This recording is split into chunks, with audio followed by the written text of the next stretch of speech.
सो नमस्कार दोस्तों। ये क्वेश्चन अनुश्री 202 ने पूछा है। तो चलो इस क्वेश्चन को पहले मैंने देखा, बहुत अच्छा लगा मुझे। मैं वीडियो बना ही रहा था और अपलोड करने वाला था कोई और वीडियोस, तो मैं देखा ये एक अच्छा क्वेश्चन था। चलो इस क्वेश्चन को भी डिस्कस कर लेते हैं। मैं इस क्वेश्चन में पूरे नहीं जाऊंगा क्योंकि इसका आंसर कुछ पॉइंट में आएगा, इसके चलते। ठीक है, तो चलिए देखते हैं इस क्वेश्चन में क्या है। बोला राधे लाल जी हैं, ठीक है, जो कि मार्कअप करते हैं अपने स्वीट्स के, जो मिठाई के विक्रेता होते हैं, बेचते हैं मिठाई को। और वो अपने सामान को 100 से 140 का मार्क कर देते हैं, यानी कि 100 को उनको कॉस्ट पड़ता है और 140 वो मार्कअप कर देते हैं। ठीक है, 140 मार्कअप कर देते हैं। एंड सोल्ड ओनली 40% ऑफ, अच्छा 40% of those at this price, यानी कि जो 40% मार्क करते हैं, तो जो उनके पास सामान होता है बस उसका 40%। अब समझिए कि उनके पास जो मिठाइयाँ होती हैं, वो हर एक मिठाई का दाम 1 रुपया है। तो 100 मिठाई का दाम 100, आसानी हो गया ऐसे। और 100 मिठाई वो टोटल बेच लेंगे तो वो 140 रुपये में बेचेंगे। अब ये बोल रहे हैं क्या कि जो 40% मिठाइयाँ हैं, तो 40 मिठाइयाँ, अब हर एक मिठाई को 40% ये मार्कअप किए हैं, तो इन 40 मिठाइयों का भी जो मार्कअप प्राइस होगा कुछ, कितना, 40%। तो 40 का 40% कितना होता है, 40 का 40 16, क्योंकि 4 चौका 16 होता है, तो प्लस 16 ऐड कर दोगे तो ये हो जाएगा 56। यानी इन 40 मिठाइयों का जो मार्कअप प्राइस है, अब वो क्या है, 56 रुपीज।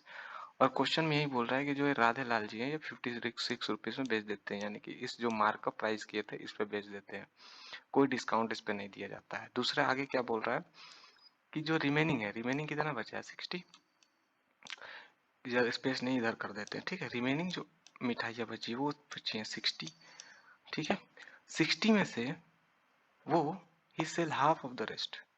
ठीक है, जो भी रिमेनिंग बचा है उसको हाफ ऑफ द रेस्ट, यानी इन 30 मिठाइयाँ, 60 मिठाइयाँ बची हैं, 30 मिठाइयाँ इधर आ गई, 30 मिठाइयाँ इधर, क्योंकि इन 60 में से आधा कुछ पे डिस्काउंट पे बेचते हैं और आधा को 25% डिस्काउंट पे बेचते हैं। ठीक है, तो चलिए अभी ये जो मिठाइयाँ हैं 30, इस पे भी तो 40% मार्कअप होगा, क्योंकि ये मिठाइयाँ उनको कॉस्ट प्राइस पड़ी। एक मिठाई का दाम 1 रुपया, 40 मिठाई बेच दी है, 60 मिठाई बचा है, 60 में से 30 मिठाई का और 30 मिठाई अलग डिस्काउंट पे बेचते हैं।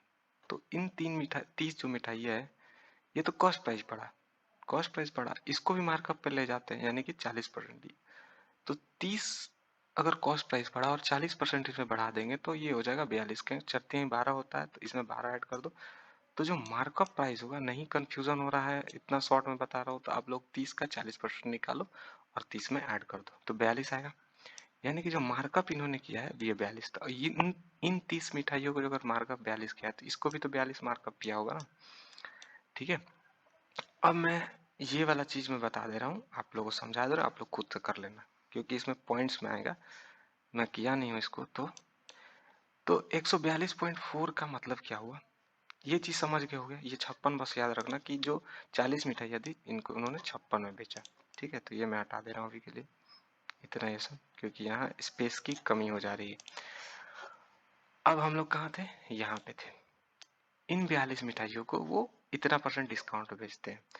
इतना परसेंट डिस्काउंट का मतलब क्या हुआ, डिस्काउंट को हम क्यों ना फ्रैक्शन में चेंज कर दे, 4, यानी कि फ्रैक्शन में जब चेंज करोगे तो डिवाइड बाय 100 करेंगे तो इतना, यानी कि अगर 400 का कोई सामान है तो उस पर हम 142% 142 का डिस्काउंट दे रहे हैं, यानी कि कटा भी सकते हैं इसको। तो ये 200 का अगर सामान है तो हम 171 क्या कर रहे हैं, डिस्काउंट, 171 नहीं 71, सॉरी 71 हो जाएगा, 2 से कटाओगे तो, यानी कि 200 का जो सामान है उस पर हम 71 का डिस्काउंट दे रहे हैं। अगर 200 के सामान पे आप 71 का डिस्काउंट दोगे तो 200 के सामान को कितना बेचोगे आप, 200 के सामान को आप 71, यानी कि 30 और 1 तो 129 रुपीज में बेचोगे, 71 माइनस कर दोगे तो यार। ठीक है, यानी कि 200 के सामान पे अगर 71 रुपये डिस्काउंट दिया जाए तो उस सामान की कीमत 129 रुपीज हो जाएगी। लेकिन हमारे पास कितना है, 42, तो इस 42 सामान पे, ठीक है, इस 42 रुपये के सामान पे अगर 71% का डिस्काउंट दिया जाए तो उसका प्राइस क्या हो जाएगा, तो 200 का वैल्यू अगर 129 है, समझ रहे हो ना इस चीज को, कि जो भी कॉस्ट, जो भी हमारा एमआरपी है, मैं मार्क प्राइस एमआरपी है, उस पे हम 71% का डिस्काउंट दिए, तो जब 200 पे 71% का डिस्काउंट होगा तो 129 आएगा। वैसे ही अगर 200 का वैल्यू 129 आ जाएगा तो 42 का वैल्यू क्या होगा, समझ रहे हो। यहाँ से आप लोग निकाल सकते 129 divided by 200 into into what 42। ये मैं नहीं करूंगा, ये आप निकाल लेना कि इसको, ये जो 42 रुपया मार्क किया था, इस पे डिस्काउंट देने के बाद इसने उसको कितना बेचा।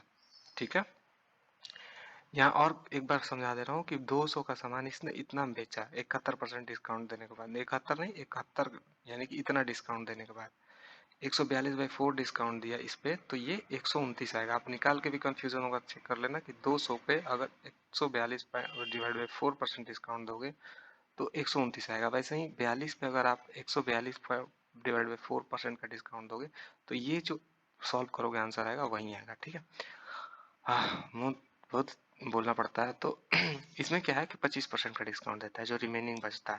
तो 42 प्रिंट कर दिया है, अब 42 में बेचेंगे, लेकिन बोलता है कि नहीं डिस्काउंट देंगे। तो डिस्काउंट का निकालने का भी तरीका होता है। 25% तो 10% 4.2 होगा, अगेन 10% निकालो 4.2, 20% हो गया। अब 5% क्या हो जाएगा, 10% कितना है तो 5% 2.1 हो जाएगा, यानी कि ये हो जाएगा 5 और ये हो जाएगा 4 8 9 10, 10.5 का डिस्काउंट देता है।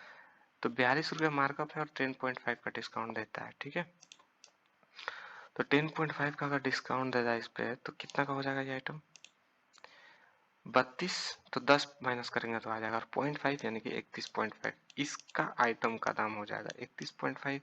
इसका आप खुद से निकाल लेना, ठीक है, कैलकुलेटर, और इसका निकाल लेना। यानी कि अब आगे क्या करना है आपको, कुछ नहीं करना है। उसका 100 रुपीज कॉस्ट प्राइस पड़ा था, उसने बेचा कितना में है, इन तीनों को जब ऐड करोगे, इसको, ठीक है, इसको एंड इसको जब आप ऐड करोगे तो आपका टोटल सेलिंग प्राइस निकल जाएगा। तो खरीदा कितना में, बेचा कितना में, तो सिंपल है। 100 का खरीदा, जितना बेचा तो उतना परसेंट प्रॉफिट हो जाएगा। तो प्रॉफिट परसेंट निकालना है आप लोग को, साथ व्हाट इज नेट प्रॉफिट। हाँ, तो प्रॉफिट निकालना है, कुछ नहीं, या फिर प्रॉफिट परसेंटेज ही निकालना होगा यहाँ पे। नेट प्रॉफिट के कहने का मतलब कितना प्रॉफिट परसेंट है। ठीक है, तो उम्मीद है आपको समझ में आएगा। थोड़ा सा मेहनत आप भी कर लेना यहाँ पे। बहुत बोलता हूँ इसलिए टाइम लगता, बहुत अच्छे से समझाया हूँ इसलिए टाइम लगता, नहीं तो इस क्वेश्चन में भी टाइम नहीं लगना चाहिए, मैक्सिमम टू मैक्सिमम 1 मिनट। ठीक है,